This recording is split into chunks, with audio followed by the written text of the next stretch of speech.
방송에서 제공하는 투자 정보는 투자 판단에 대한 조언입니다. 방송에서 제공하는 주식의 가치, 가격 상승 및 가격 하락에 대해서는 방송사에서 보장하지 않습니다. 오늘의 헤드라인 뉴스입니다. 연방준비제도 제롬 파월 의장이 이번 달 기준금리 인하를 강한 어조로 시사했다고 미국 언론들이 전했습니다. 연준은 현지 시간 10일 공개한 6월 FOMC 의사록에서 다수 위원이 금리 인하의 근거가 늘어나고 있다는 점을 봤다고 밝혔습니다. 월스트리트 저널은 이에 대해 FOMC의 금리 인하를 시사하는 청신호라고 평가했습니다.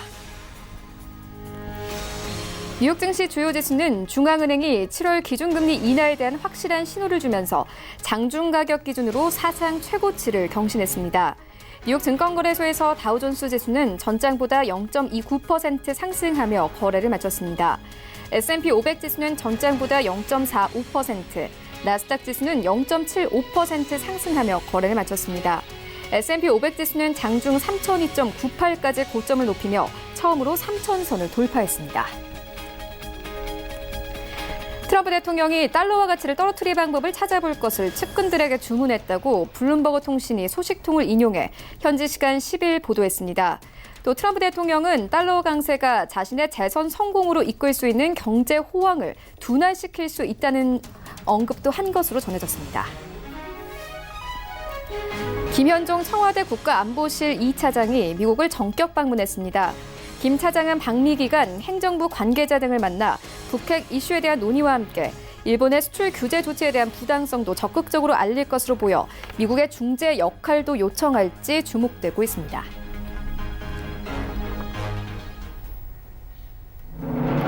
시청자 여러분 안녕하십니까? 출발 증시 와이드 1부 시작합니다. 최윤입니다. 간밤에 뉴욕 증시 3대 지수 모두 강세였습니다. 3대 지수 모두 장중 한때 사상 최고치를 경신하기도 했습니다. S&P 500 지수는 3,000선을 돌파하기도 했는데요. 일단 제롬 파월 의장의 금리 인하에 대한 시그널이 나오면서 시장은 환호했습니다. 또 세인트 루이스 연은 총재는 이번에 말까지 50bp 이상 금리를 인하할 수 있다고 발언하면서 시장은 큰 폭으로 올랐습니다. 어제 우리 증시도 상승세로 마감이 됐었죠. 코스피는 2,050선까지 다시 오르면서 어제 시장 마감이 됐었고 코스닥은 1% 이상의 강세를 보이면서 660선을 넘어섰습니다. 일단 어제 시장은 외국인들이 이끌었습니다. 외국인들 어제 코스피 시장에서만 2천억 원 넘게 순매수세 나타냈습니다. 삼성전자, SK하이닉스와 같은 이 덩치가 큰 종목들을 중점적으로 매수했는데요. 또 어제 이 감산 이슈가 시장에 호재로 작용을 했습니다. 이런 시장 상황들 출발 증시 와이드 1부에서 정확하게 알아보도록 하겠습니다. 네, 먼저 글로벌 시시각각 시간에는요, 이 제롬 파월 의장의 금리 인하에 대한 시그널을 보내면서 시장은 환호했습니다.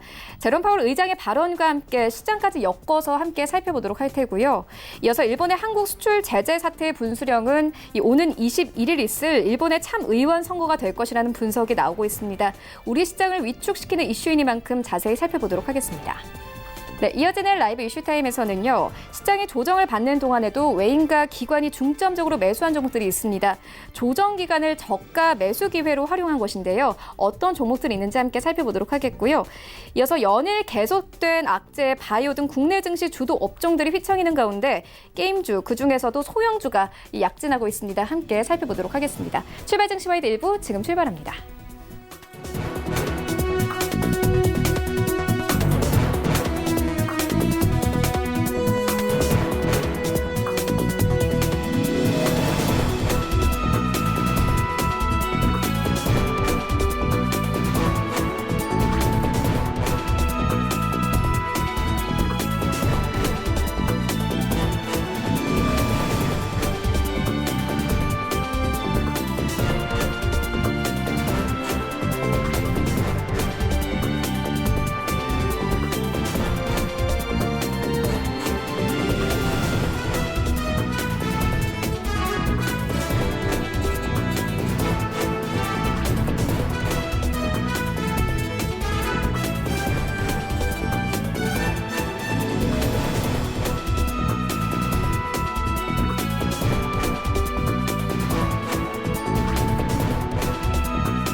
네, 시장의 중심이 되는 이슈를 꼼꼼하게 체크합니다. 글로벌 시시각각 시간인데요. 헌터즈 경제연구소 김진석 소장 모셨습니다. 안녕하십니까? 안녕하세요.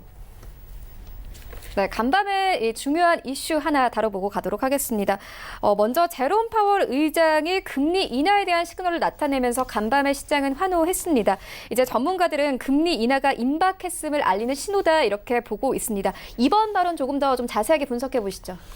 네, 지금 아시는 것처럼 미국 증시가 급등으로 마감했고요. 자, 그러다 보니까 미국 시간으로 오전 10시죠. 이번에 통상 제롬 파월 의장 같은 경우 1년에 2번, 그러니까 국회에 가서 상반기, 하반기 통화 정책에 대한 페이퍼를 보고하는데요. 자, 그 보고 내용에 있어서 일단 증시는 어떻게 됐든 간에 7월 달 며칠 남았지 않았습니다만 7월 말 FOMC 회의 때 기준금리를 인하할 수 있다. 이런 어떤 기대감 속에서 예상보다 급등했다. 이렇게 좀 말씀드려보겠는데요. 정리해 보면 제롬 파월 의장이 금리 인하를 하겠다. 이런 얘기 하지 않았습니다. 다만 여러 가지 여건이 좋아진다면 금리 인하할 수 있다는 어떤 뉘앙스를 보고 있는데 예상보다 시장은 그런 코멘트를 이제 7월 달에 금리 인한다 이런 어떤 예상보다 강한 모습을 가지고 있기 때문에 7월 달에 정말 금리 인하게 된다면 주가가 상당히 부담되지 않을까 이런 어떤 두 가지 측면으로서 말씀 좀 드려보겠습니다. 제롬 파월은 몇 가지 코멘트를 얘기했는데요. 7월 달에 기준금리 인하에 대한 코멘트는 정확히 안 했다는 얘기를 말씀드려보겠지만 중요한 것은 어떻게 보면 그 브렉시트발 우려가 아직까지 있다. 그리고 미국 경기에 관련돼서 돼가지고 논란이 있다. 그리고 마지막으로 미국과 중국의 협상, 무역 전쟁이 아직까지 진행 중이기 때문에 이런 부분들 좀 꼼꼼히 봐야 된다. 이런 얘기를 좀 하고 있는 것 같고요. 또한 그런 이 이슈 관련돼서도 여전히 경기 확장임에도 불구하고 무역에 상당히 에너지가 떨어지고 있다. 이런 코멘트가 있는데 이와 맞물려 가지고 일단 S&P 500 지수는 상당히 급등했다. 이렇게 말씀 드려보겠습니다. 다만 기준금리 인하를 한다는 조건이 몇 가지 있는데요. 아신 것처럼 미국이 기본적으로 FOMC의 물가의 어떤 레이팅 2%인데 2%의 물가 목표를 달성하지 못했기 때문에 기준금리는 인할 수 있다 이런 코멘트가 이어지는 것 같고요. 자, 그러면 몇 가지 이슈가 있습니다만 과연 그 FOMC 어떻게 보면 제롬 파월 의장이 어떤 코멘트 했는지 그런 코멘트의 텍스트를 보시면서 같이 시장의 고민을 좀 나눠 보시면 좋겠습니다. 자, 곧 보실 그 홈페이지가 FOMC 어떤 그 기본적으로 홈페이지 내용인데요. 통상 제롬 파월 의장은 어떻게 보면 이 기본적으로 보시는 것처럼 테스티모니하기 때문에 이전에 기본적으로 이 페이퍼를 올립니다. 따라서 이 페이퍼를 보시면서 어떤 내용을 스피치했구나 이런 부분들 표현될 것 같고요. 중요한 것은 결국 반기 통화정책 어떤 보고를 했다 이런 얘기하고 있고 여기에 컨그레스는 하원입니다. 즉 어저께는 하원 그리고 오늘 저녁에는 이제 상원에 다시 한번 페이퍼를 보고하는데 눈에 띄는 것들은 결국 현재 정통화의 어떤 전망과 사항을 좀 보고하고 있는데요. 중요한 것은 어떻게 보면 현재 그 미국의 어떤 경제가 예상보다 확장형이다 이런 얘기하고 있고요. 얼마나 확장형이 있죠? 11년 동안 미국 경제가 상당히 좋아지고 있습니다. 이런 얘기를 하고 있기 때문에 결국 미국 경제가 좋아지고 있는데 7월 달에 기준금리를 인하한다는 어떤 그 전망치가 맞을까 이런 좀 고민을 가지고 있고요. 좀 더 내려가 보시면 그 이후에 결국 통화정책 가장 이 부분이 가장 중요한데요. 눈에 띄는 것들은 현재 미국의 기준금리가 2.25에서 2.5% 밴드를 가지고 있습니다. 따라서 현재 그 상반기 동안 2.25에서 2.5 밴드를 가지고 있는데 눈에 띄는 것들은 이 부분입니다. 지난 5월 달 때 어떤 얘기 있었죠? 제롬 파월 의장이 기본적으로 그 5월 달 FOMC 회의 때 인내심이라는 표현을 쓰고 있습니다. 따라서 인내심이라는 표현, 그러니까 앞으로는 기준금리를 내릴 수 있다 이런 표현을 쓰고 있기 때문에 5월 달 상당히 의미가 있는데요. 중요한 것은 5월 달 이런저런 이슈가 있음에도 불구하고 앞서 보여드렸던 것처럼 미국 경제가 상당히 좋아지고 있고 그리고 그럼에도 불구하고 아직까지 성장률 데이터라 보면 좋겠습니다. 성장률 데이터가 좀 상당히 좀 좋아지고 있지 않다는 얘기하고 있습니다. 왜 좋아지고 있지 않냐면 기본적으로 미국의 어떤 이코노미 즉 무역과 관련돼 가지고 상당히 경제적인 모습이 안 좋기 때문에 이런 모습이 미국의 어떤 그 경제적인 지표에도 상당히 영향을 미칠 수 있다 이런 얘기하고 있고요. 따라서 이번에 증언의 기본 내용 관련돼서 상당히 그 경제 성장률이 위크니스 그러니까 앞서 보셨던 것처럼 11년 동안 미국 경제가 좋아지고 즉 확장형임에도 불구하고 요 위크니스라는 표현을 쓰고 있기 때문에 경제적인 참여 자들이 그렇다면 7월 달에는 금리를 내릴 수 있지 않을까 그런 기대감이 있기 때문에 그 기대감을 결국 단어는 이 위크니스가 좀 보여지고 있다 보겠습니다. 그럼에도 불구하고 미국의 인하 관련돼서 제롬 파월 의장은 그동안 이런 얘기를 주독했습니다. 즉 트럼프 대통령은 제롬 파월 의장한테 기준금리 내려라 이런 코멘트를 하고 있고요. 기준금리 내린다는 것은 결국 달러가 약세를 가야 되겠는데 제롬 파월 의장은 여전히 강조하는 것도 그것입니다. 즉 정치적인 판단보다도 어떻게 보면 그린북이나 이런 어떤 경제적인 데이터가 있기 때문에 경제적인 데이터가 나빠진다면 기준금리를 내릴 수 있지만 그렇지 않으면 내리지 못한다 이런 판단이기 때문에 오늘의 증언 관련돼 가지고 많은 분들이 기준금리 인하에 대한 기대를 하고 있는데요. 그것보다도 과연 이후에 나올 즉 미국의 어떤 그린북 즉 미국의 각 지역의 연방 지역의 어떤 경제적인 데이터가 그린북이기 때문에 그린북의 데이터를 보시면서 그린북의 어떤 경제적인 지표가 안 좋아지고 있다? 그러면 기준금리 인하할 수 있지만 그렇지 않은 이상 기준금리 인하에게는 아직까지 좀 위험한 판단이다. 이렇게 말씀을 드리겠습니다. 네, 알겠습니다. 금리 인하에 대해서 짚고 왔습니다. 간밤의 뉴욕 증시 상황도 조금 더 자세하게 살펴보도록 하겠습니다. 일단 좀 상승세를 탄 종목들부터 살펴볼 텐데요. WTI가 상승하면서 에너지주가 강세를 보였습니다. 또 무역협상 재개 소식과 함께 반도체주가 큰 폭으로 올랐습니다. 웨스턴 디지털은 5% 넘게 상승을 하기도 했습니다. 빵주도 큰 폭으로 오르면서 나스닥이 사상 최고치를 경신하기도 했습니다. 아마존의 경우에는 이 프라임데이를 앞두고 $2,000를 돌파하기도 했습니다. 좀 상승세를 탄 종목들이 많습니다. 또 어떤 종목들이 있나요? 일단 몇몇 종목들 상당히 급등했다 말씀드리겠고요. 앞서 말씀드린 것처럼 이번에 그 기준금리 인하 기대감 속에서 미국 증시가 상승하지 않았다 이런 부분들을 말씀드려보겠고요. 자, 먼저 한 종목씩 좀 말씀 좀 들어보는 게 좋을 것 같습니다. 눈에 띈 것들은 통상 우리가 어떻게 보면 화웨이 관련돼 가지고 필라델피아 반도체 지수가 전체적인 총평으로 보면 상당히 그렇게 상승폭이 크지 않았, 즉 장중한 때는 상승했습니다만 하락했다 이렇게만 들어보겠고요. 가장 시장의 참여자가 보고 있는 것이 S&P 500 지수. 그러니까 트럼프 대통령 취임 이후를 좀 보시더라도 트럼프 대통령 취임 이후보다 여전히 상당히 급등했다. S&P 500 지수가 급등했다. 이런 부분들 강조를 좀 드려볼 필요 있는 것 같고요. 따라서 몇몇 종목들, 즉 빵 종목들에 대한 리뷰를 좀 말씀하셨는데 빵 종목들 좀 보시면 좋겠는데요. 자, 페이스북입니다. 최근 들어서 여러 가지 이슈가 있었던 종목 관련돼서 페이스북이 어제 지난 며칠간 이어서 여전히 예상보다 큰 상승폭을 좀 기록하고 있다 보겠고요. 페이스북 이어서 여전히 아마존에 대한 코멘트를 좀 드려봐야 되겠는데요. 아마존도 상당히 상승의 모습을 가지고 있습니다. 또한 애플릭스 같은 경우에도 예상보다 빵 종목 관련돼서 예상보다 상승폭을 좀 줄어들었습니다만 여전히 빵 종목의 어떤 상승에 과거의 어떤 견인차의 역할을 하고 있다 보겠고요. 마지막으로 구글의 모습을 좀 보시면 자, 구글의 모습도 지난 5월달 고점 위에 상당히 급락의 모습을 보이겠습니다만 그 이후에 7월달 에 급등의 모습을 보이겠다 말씀드려보겠고요. 따라서 제가 앞서서 최근 들어서 기준금리 인하의 기대감 속에서 오늘 미국 지수가 상승한 것이 아니라 빵 종목들, 즉 이런 종목들이 상승했다 이런 부분을 말씀드려볼 수 있는 것 같은데요. 자, 눈에 띄는 것들은 다우지수 모습 보겠습니다. 즉 오늘 같은 경우에는 어떻게 보면 서부 WTI의 어떤 유가가 상당히 급등했는데 그러다 보니까 다우존 30 지수 관련돼서 쉐보론 텍사스 그리고 어떻게 엑스모빌 등 상당히 유가 관련주의 종목들이 상승률 1위 그리고 상승률 3위 달리고 있다 보겠습니다. 따라서 여기서 보셔야 할 것들이 기준금리가 인하가 된다면 결국 은행업종이 상승해야 되는데 오늘 다우 3위 종목에 대한 리뷰를 좀 보면 예상보다 골드만삭스의 주가가 하락률 2위를 달리고 있고요. 또한 JP모건의 주가가 하락률 6위를 달리고 있기 때문에 올 같은 경우는 기준금리 인하가 된다면 결국 은행업종이 상승해야 되는데 예상보다 은행업종은 하락하고 있고 유가가 상승했기 때문에 오늘의 기준금리 인하 관련돼서 어떻게 보면 S&P 500 지수도 몇몇 종목들 상승했지만 기준금리 관련돼서는 여전히 좀 아리송한 모습들이 기본적으로 다우존스 30 지수에 상당히 좀 있는 것 같고요. 자, 그런 돌로가고 3대 지수가 급등했다는 거 보면 7월 달은 아니더라도 이후에 결국 어떻게 보면 미국이 기준금리 인하할 가능성이 있다. 이런 부분들에 있어서 선제적인 반응이라고 말씀을 드리겠습니다. 네, 알겠습니다. 그리고 약 15분 전에 들어온 소식인데요. 이 외신들은 문우신 장관이 미국 기업의 화웨이 제재 면제 신청을 촉구했다 이렇게 밝혔다고 합니다. 좀 긍정적인 소식으로 받아들일 수 있을 것 같은데 좀 더 자세하게 좀 짚어봐 주시죠. 일단 문우신 미 재무장관은 그동안 했던 얘기가 있었죠. 아시는 것처럼 트럼프 대통령이 제롬 파월 의장 관련돼 가지고 이제 어떻게 보면 연준 의장이 아니라 보드 멤버 그러니까 이사로 좀 내릴 수 있다는 얘기를 하고 있었고요. 트럼프 대통령이 문우신 장관이 현재까지 데이터를 보면 제롬 파월 의장을 추천했기 때문에 문우신 장관의 어떤 입장이 상당히 좀 곤혹스러운 입장이다. 그런 상태에서 이번에 미중 회담 관련돼서 상당히 좀 역할을 했던 것 같고요.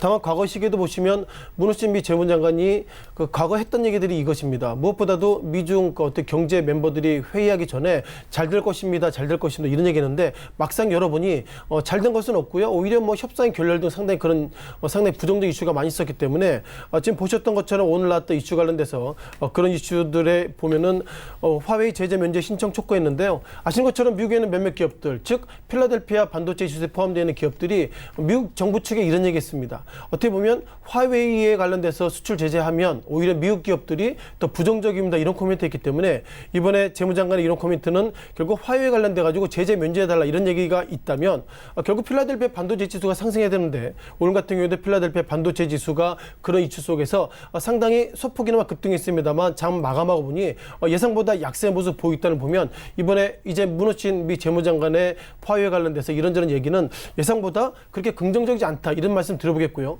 자, 그럼에도 불구하고 트럼프 대통령은 이제 중국의 시진핑 주석 그리고 화웨이에 관련돼서 과거보다 즉 작년 말 올 초보다는 상당히 화해적 어떻게 보면 유화적인 제출하고 있기 때문에 긍정적인 시그널이 있습니다만 무너진 재무장관의 그런 코멘트 시장에 상당히 영향은 없는 것이다. 이런 어떤 필라델피아 반도체 지수를 비롯해서 몇몇 종목들의 트렌드를 보면 아직까지는 좀 비탄력적이다. 이렇게 말씀을 좀 드려야 될 것 같습니다.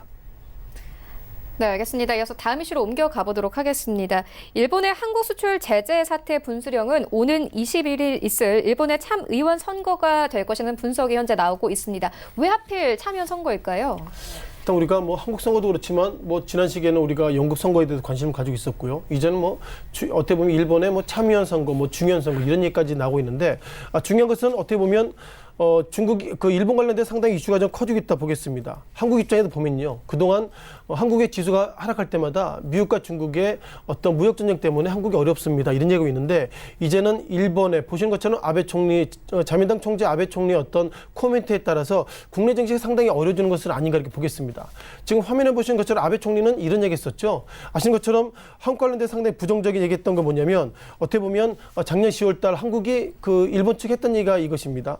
일본 그 강제징용 피해자 관련돼서 배상 판결해라 이런 코멘트 이후에 아베 총리가 상당히 부정적인 한국 관련돼서 즉 일본이 한국의 수출 제재를 코멘트했고요. 그 이후에 어떤 얘기가 나왔냐면 결국 일본이 한국의 그 반도체 관련 정보, 반도체 관련 기술을 제공하게 됐다면 그것이 결국 북한에 넘어갔다. 예상보다 좀 생뚱맞은 얘기를 하고 있기 때문에 이런 부분들이 한국과 중국은 결국 한국과 일본은 감정적인 이슈가 커지고 있기 때문에 이런 부분들이 한국의 어떤 증시에는 상당히 큰 리스크로 확대되고 있다. 이런 부분들이 커지고 있고요. 중요한 것은 이것이 감정적으로 넘어가고 있기 때문에 이런 부분들이 한국 증시에는 그렇게 긍정적이지 않다. 이렇게 보겠습니다. 또한 어저께 그 한국의 그 문재인 대통령이 그 몇몇 기업들 상당히 굵직굵직한 기업들을 모아놓고요.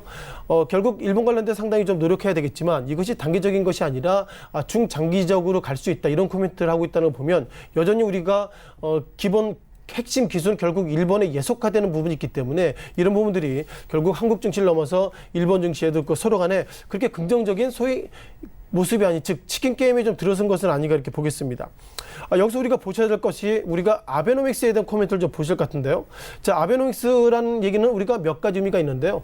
즉 아시는 것처럼 2012년 아베 총리가 이제 총리되고 나서 이번에 작년 9월 즉 3연임을 했기 때문에 2012년이죠. 4년 정도 하게 되면 2012년까지 이제 아베노믹스 즉 아베 총리의 어떤 정책들을 우리가 따라가야 될 것 같은데 아베 총리가 아베노믹스라는 모습과 똑같이 가는 이유가 뭐냐면 윤정기 아베라는 표현을 쓰고 있죠. 즉 일본 같은 경우는 엔화가 그동안 강세한 모습을 보이고 있었기 때문에 나는 엔화 강세 아니라 엔화 약세로 가겠다. 즉 어떻게 보면 윤정기의 엔화를 계속 찍어내겠다 이런 표현을 가지고 있는데 이걸 좀 잠깐 좀 보셔야 할 것 같습니다. 뭐 비교 차트의 모습을 보시면서 말씀을 좀 들어볼 필요는 같은데요. 자, 어떻게 보면 일본 엔화가 예상보다 강세 모습을 그동안 띄었습니다. 눈에 띄는 것들은 달러당 2011년에는 그 1달러에 75엔이죠. 즉 75엔을 주면 1달러 줬는데 중요한 것은 지난 2015년 같은 경우에는 1달러에 125엔 그러니까 그 엔화 가치가 약 2배 정도 좀 약세 모습 보이고 있었죠. 중요한 것은 이 약세가 일본 경제가 안 좋아서 약세를 보이는 것이 아니라 결국 일본이 엔화를 그만큼 많이 발권했기 때문에 그러다 보니까 달러당 엔화의 모습이 상당히 약세 모습 보이겠고요. 그러다 보니까 일본 국민 입장에서 보면 어떻게 보면 과거에는 잃어버린 10년 얘기했는데 아베 총리가 들어서고 나서 일본 경제가 잘 된다 이런 표현을 쓰고 있기 때문에 결국 작년에 3연임했던 것들은 이런 아베노믹스 효과가 있다 보겠고요. 그럼 여기에 우리가 일본 니케이 225 지수를 좀 넣어보겠습니다. 눈에 띄는 것들은 이걸 좀 낮춰보면 좋을 것 같은데요. 눈에 띄는 것들은 결국 우리가 앞서 보셨던 것처럼 결국 엔화가 약세가 될 때 그 일본의 니케이 225 지수가 상승했기 때문에 눈에 띄는 것들은 결국 아베 총리의 과거의 모습들은 상당히 잘하고 있다. 이런 어떤 일본의 어떤 주식하시는 분들은 상당히 긍정적인 모습을 보이다 보겠고요. 다만 중요한 것은 과연 이 시기에 왜 일본이 생뚱맞은 것은 아니지만 한국 관련돼서 수출 제재 이런 부분도 있어서 상당히 의견이 분분합니다만 중요한 것은 이것이 결국 경제적인 논리 아니라 정치적인 논리로 좀 가고 있다 이렇게 보겠고요. 뭐 앞서 제가 말씀드린 것처럼 작년 10월달 결국 한국의 어떤 일본 강제징용죄 피해자 배상 판결 이후에 상당히 일본이 한국을 좀 어렵게 만드는 모습을 가지고 있고요. 과거 시기에도 아베 총리가 선거 앞두고서 상당히 어려울 때는 상당히 이런 부분들 즉 정치적인 논리를 많이 적용했기 때문에 이와 관련돼서 일단 뭐 국내 정치의 참여자들은 일본의 이번 이슈와 관련돼서 결국 정치적인 이슈가 상당히 커지고 있다. 즉 경제적인 논리보다도 정치적인 이슈를 가고 있다. 이런 평가가 상당히 커지고 있습니다. 중요한 것은 이와 관련돼서 결국 중국이 바라본 시각인데요. 몇몇 그 페이퍼를 보면은 결국 이번에 일본 관련돼서 한국의 수출 제재가 된다면 결국 이것은 한국과 일본의 승자가 아니라 이후에 보면 결국 중국이 승자가 될 것이다. 이런 평가 가지고 있고요. 몇몇 S&P 500, S&P 그 신용평가 기관을 비롯해서 무디스 등 몇몇 기관들은 현재까지 조건이 된다면 한국 경제는 2019년 GDP 성장률이 2%가 아니라 극단적으로 보면 1.8% 갈 수 있다. 이런 얘기를 보면 이런 이슈가 결국 한국 경제는 부정적이다. 이렇게 평가하고 있습니다. 네, 지금까지 세 가지 이슈 함께 짚고 왔습니다. 헌터스 경제연구소 김진석 소장과 함께했습니다. 고맙습니다. 고맙습니다.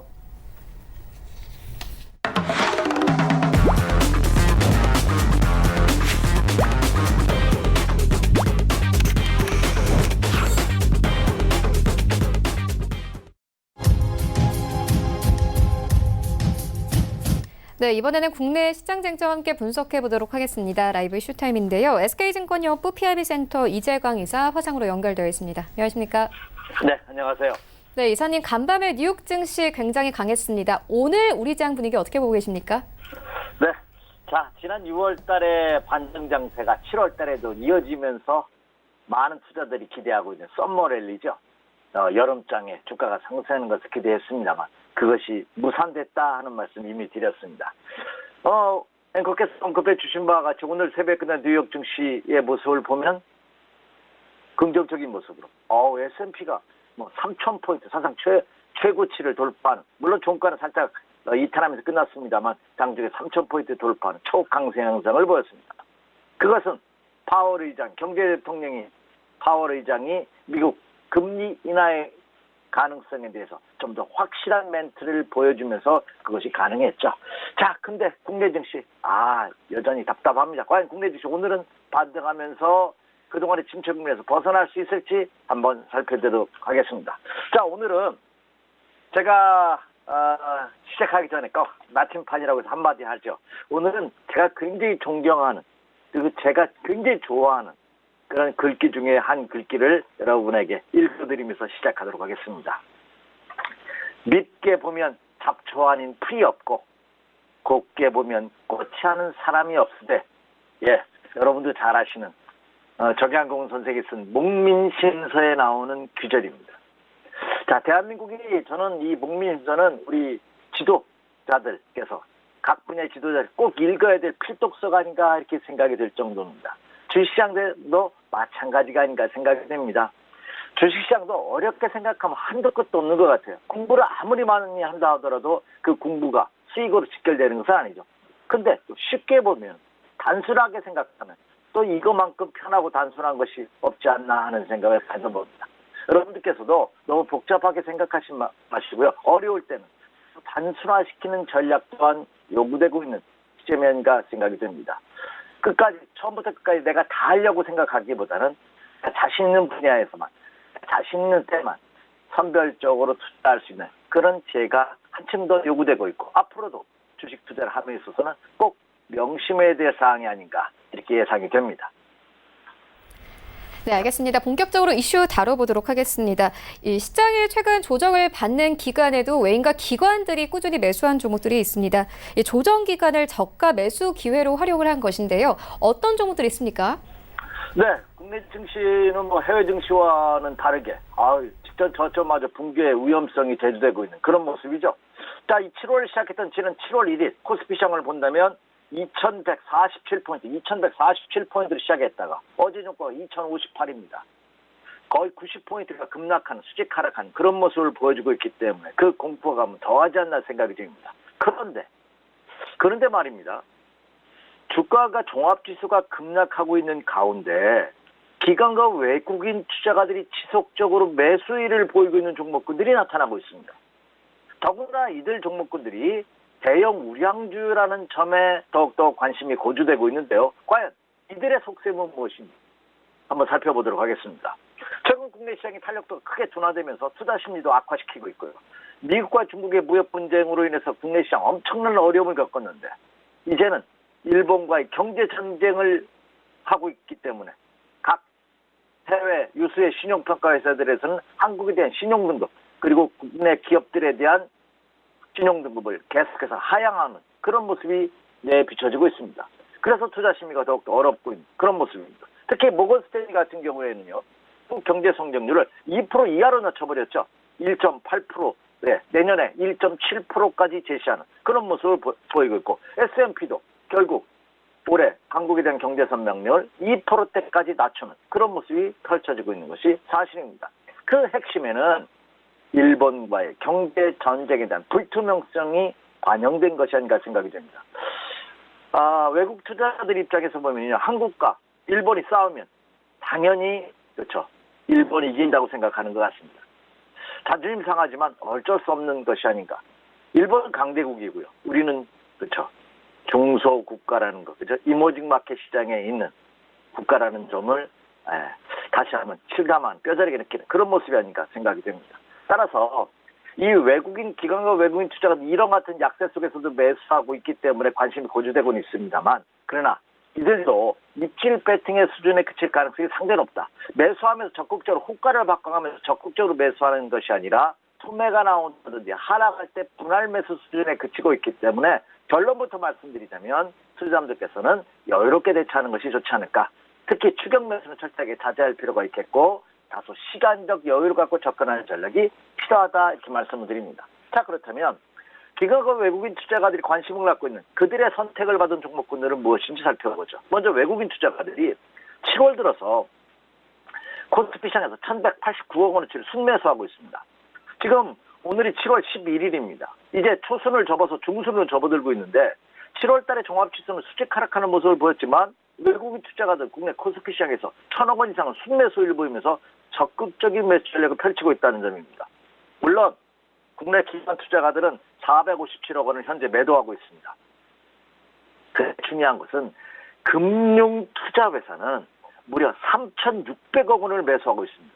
국내 기관과는 완전히 다른 방향으로 가고 있는데요. 금융투자라는 건 뭐죠? 증권사, 자산운용사, 투자사무소 같은 실질적으로 자산을 운영하는 회사를 금융투자회사라고 합니다. 자, 이들 금융투자회사들이 적극적으로 7월에 매수에 들어가면서 외국인과 팔을 동행하고 있다는 점입니다. 특히 외국인 투자가들은요. 일본과의 경제전쟁, 반도체 수출 규제로 인해서 침범타를 입을 것으로 예상됐던 삼성전자에 대해서 적극적으로 매수하고 있고요. 지난달까지 SK하이닉스에 대해서 관망세를 보이던 외국인 투자가들 이달 들어서는 SK하이닉스도 적극적으로 매수하는 그런 모습입니다. 현재 7월 달도 현재 외국인 투자자들이 삼성전자에 대한 매수 규모가 2,400억 원을 넘어서고 있고요. SK하이닉스는 850억 원을 넘어서고 있는 그런 모습을 보여주고 있다는 점입니다. 말씀드린 바와 같이 본격적인 적극적인 매수는 아니다 하더라도 달 매수에 나서고 있다는 점은 이미 데이터상으로도 나타나고 있다는 생각이 됩니다. 또 국내 기관 투자가들 같은 경우에는 외국인 투자가들은 반도체에 포커스를 맞추고 있는 반면에 국내 기관 투자가들은 정유와 화학주에 포커스를 맞추고 있습니다.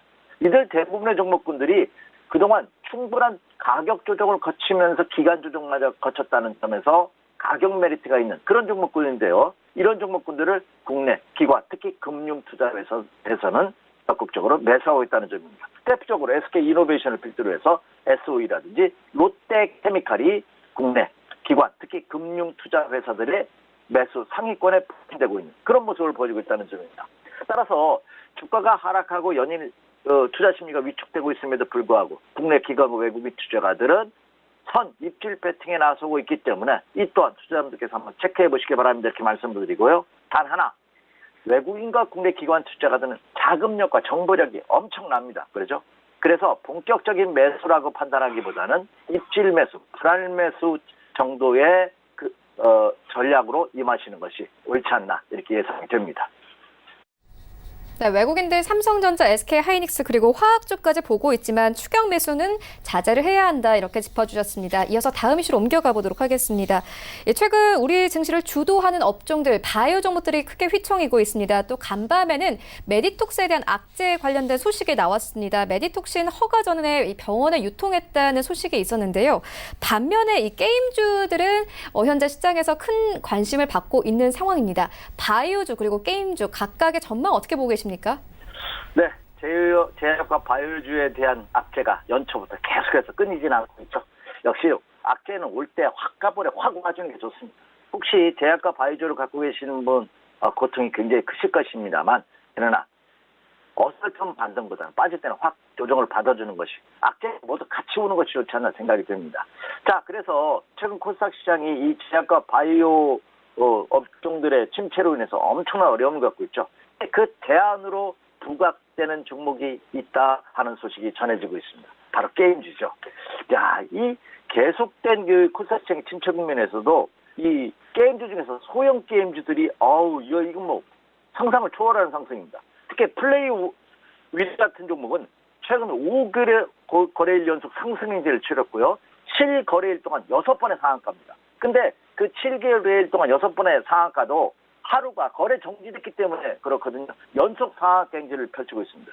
최근 일주일 동안 상승률이 무려 456%나 달하는 그런 모습을 보면서 거래 정지, 투자 주의 종목까지 지정된 그런 기업을 토하고 있습니다. 이외에도 액션스퀘어라든지 드래곤 플레이 같은 것이 신 모바일 게임 출시로 인해서 실적 호조가 예상된다는 소식 속에 최근과 같은 약세 등쪽에서 42%, 16%의 급등을 실현하고 있는 그런 모습입니다. 자, 그렇다면도 침체를 보이고 있는 코스닥 시장에 이들 소형 게임주들의 이 탄력이 대형 게임사들로 이어지면서 게임주 전반적으로 매수가 확산될 수 있느냐에 여기에 포커스가 맞춰지고 있습니다. 그래서 이 소형 게임주 열풍이 과연 대형사로 전이될 수 있느냐 이것이 이제 투자자들의 관심인데요. 그러나 아직은 좀 넘어야 될, 확인해야 될 산이 넘지 않나, 크지 않나 생각이 듭니다. 대표적으로 대형 게임사의 대표적인 NC소프트를 할 수 있죠. 이 NC소프트 최근 들어서 빠지지도 않고 있어요. 그만큼 실적이 좋다는 얘기입니다. 크게 보면은 최근 들어서 뭐 크게 상승하지도 못하고 있습니다만 이 약세정 속에서도 오히려 점진적이지만 안정적인 모습을 보이고 있는 크게 길게 보면은요.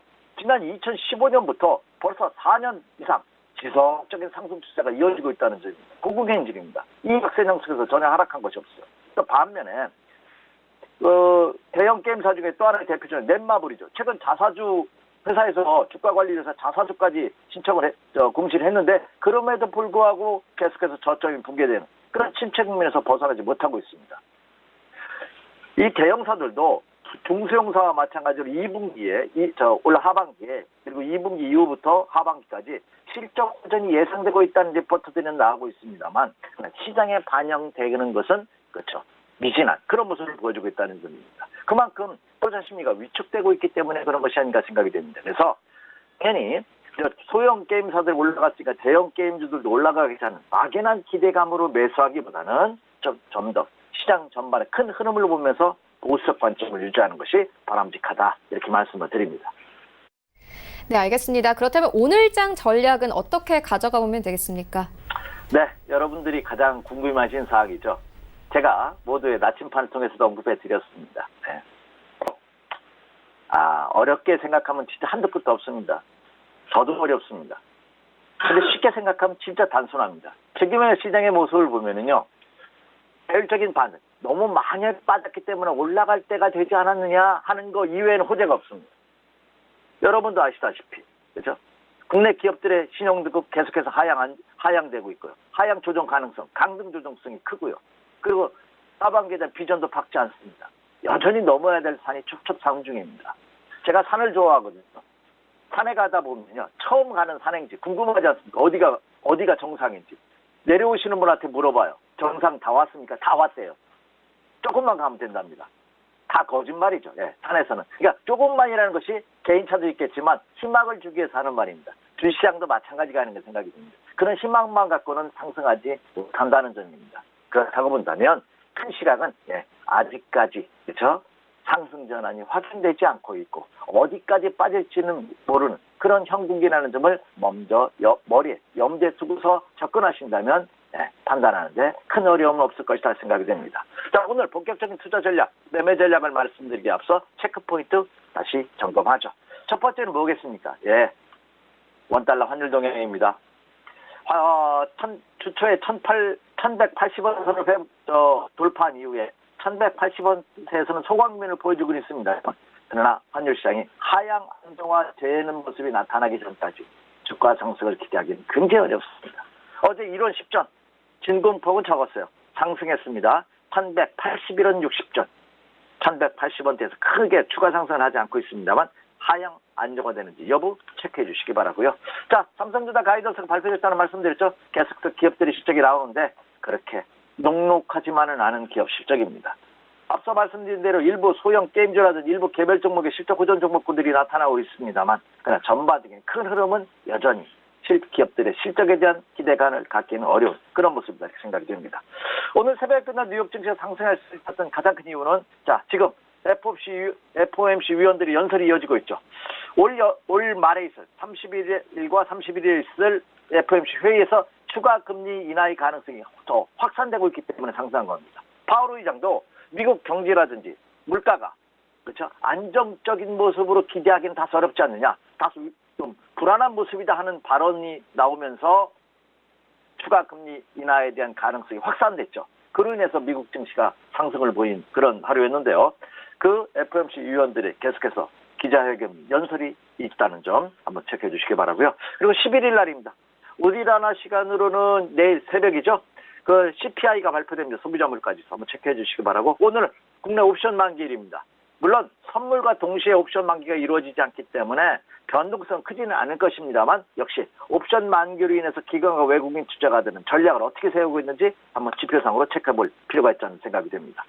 자, 그리고 금주의 또 큰 이슈, 미국과 중국의 무역협상이 재개가 되고 있습니다. 과연 실질적인 실탄에 얽힌 시대를 풀 수 있을지, 미국에서도 화해에 대한 제재를 조금 완화했다는 소식이 전해지고 있는 긍정적인 모습을 보여주고 있습니다만 과연 미국과 중국 간의 협상 한번 계속해서 체크해 주시기 바라고요. 그리고 또 하나 중요한 거 있습니다.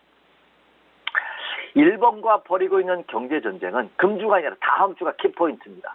18일부터 24일까지. 이것은 제가 다음 주 화요일 이 시간을 통해서 다시 한번 점검해 드리겠습니다만 일본과의 경제전쟁 어떻게 이것도 해결의 실마리를 푸는지 같이 한번 꼭 체크해야 될 사항이다. 이렇게 말씀을 드립니다. 자, 이제 결론입니다. 전반적으로 국내 시장 저는 여전히 많이 빠져서 반등 이상을 기대하기는 어려운 장이다 하는 겁니다. 그렇다면 주력 배팅을 하시면 안 됩니다. 초보 투자자분들 매매 교육이 아닙니다. 좀 쉬시기 바랍니다. 그리고 반등을 보인다면 여전히 현금보다는 주식 비중이 적어야 됩니다. 현금이 많이 갖고 있어야 되는 국면이라는 얘기죠. 그래서 현금 비중을 반등을 이용해서 좀 줄여나가는. 물론 투매에 동참하거나 하락시 일단 팔고 보자 식의 매도에 동참할 필요는 없습니다만 그러나 상승 시에는 물량을 줄여주는 것이 원칙이라는 점입니다.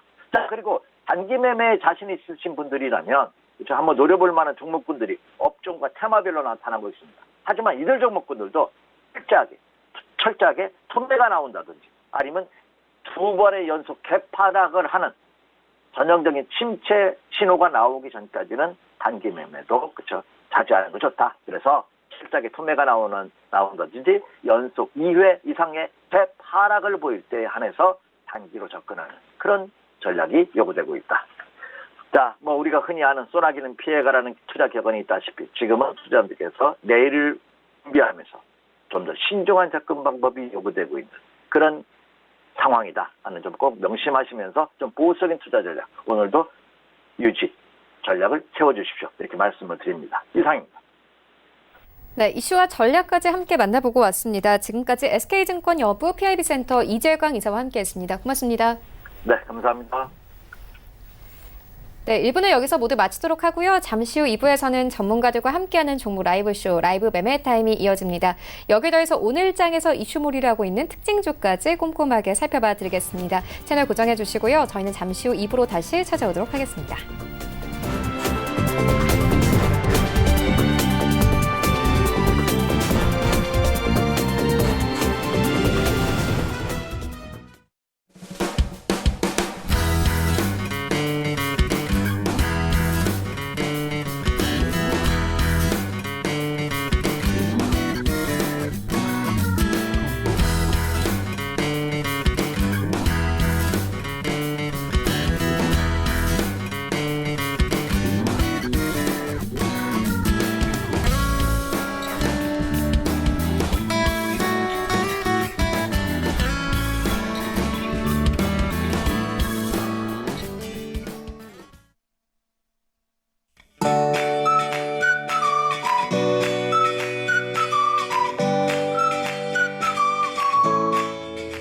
안녕하세요. K웨더 라이프스타일 예보 오조입니다. 어제 내린 장맛비는 오늘 오후 들어서 대부분 소강 상태에 접어들겠습니다. 장마 전선이 남부지방에서 동해안으로 북상했고요. 특히 동해안 북부 지역에는 최고 150mm까지 많은 비가 쏟아지겠습니다.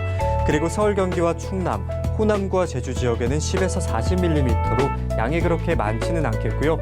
오늘 비는 낮에 남부지방을 중심으로 저녁 무렵에는 전국에 비가 그칠 것으로 예상됩니다.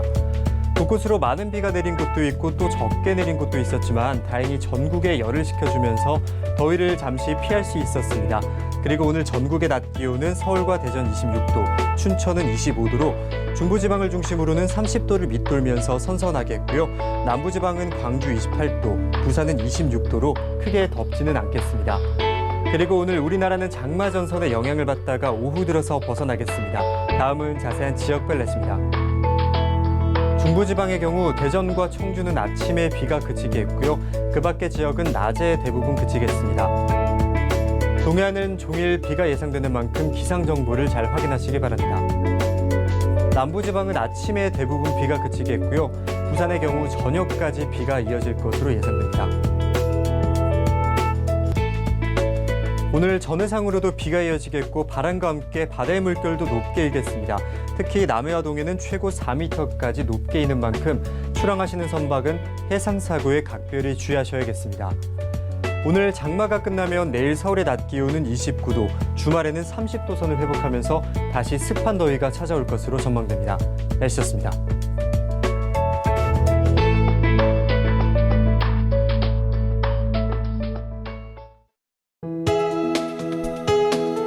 본 방송에서 제공하는 투자 정보는 투자 판단에 대한 조언입니다.